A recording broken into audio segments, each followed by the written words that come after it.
The last shift, people say night shifts change you. I never believed that until I took mine. I worked as a security guard at a newly built business complex on the edge of the city. Glass offices, empty hallways, bright lights that stayed on all night. Easy job, or so I thought. My shift started at 11 p.m. The first few nights were boring, just walking floors, checking locked doors, watching cameras. But on the fourth night, something felt off. At exactly 1:17 a.m., one of the motion sensors triggered. Third floor, east corridor. I checked the camera. Nothing. Empty hallway. Lights steady. No movement. I blamed a glitch. 5 minutes later, another alert. Same place.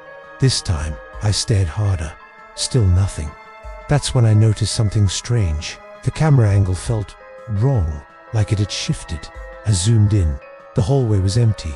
Yes, but at the very end, near the fire exit, a door was slightly open. That door was always locked. Grabbed my flashlight and headed up. The third floor of the elevator ride felt longer than usual. When the doors opened, the third floor was silent. Too silent. No AC hum, no distant traffic noise, just my footsteps. I walked toward the east corridor. The door at the end was open, just like on the camera. I pushed it fully open. Stairwell. Dark. The lights inside were off. I leaned in and called out. "Hello?" My voice echoed, then came back distorted. I stepped inside and flipped the switch. The lights flickered, then turned on. Empty stairs.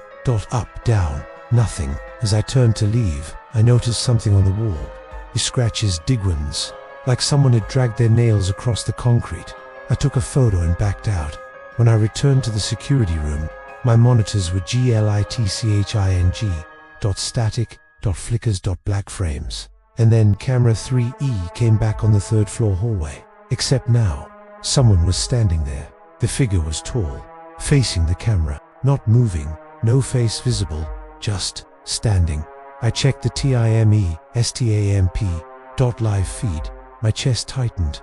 I radioed the control office. No response. I zoomed in. The figure's head slowly tilted toward the camera, toward me. The lights on that floor suddenly went out. The feed cut to black. A voice whispered, "Why are you here so late?" I froze. That voice didn't come from the radio. It came from the hallway outside my room. The walk. I didn't want to leave the room, but security protocol said I had to check. I opened the door slowly. The hallway lights were dim. At the far end, a shadow moved. I followed it. Each step felt heavier. Cold air brushed my neck. Halfway down the hall, I heard footsteps behind me. I stopped. They stopped. I turned around. Nothing. But when I turned back, the shadow was closer. Too close. I ran back to the security room, locked the door, heart pounding. That's when I noticed something on the monitors. All cameras were showing the same thing. The stairwell.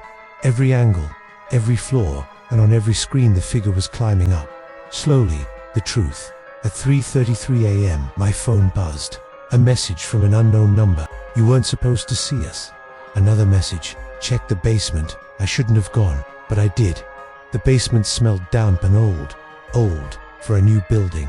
The lights flickered as I walked deeper. I found a door marked storage. Inside, piles, boxes, old newspapers. One headline caught my eye.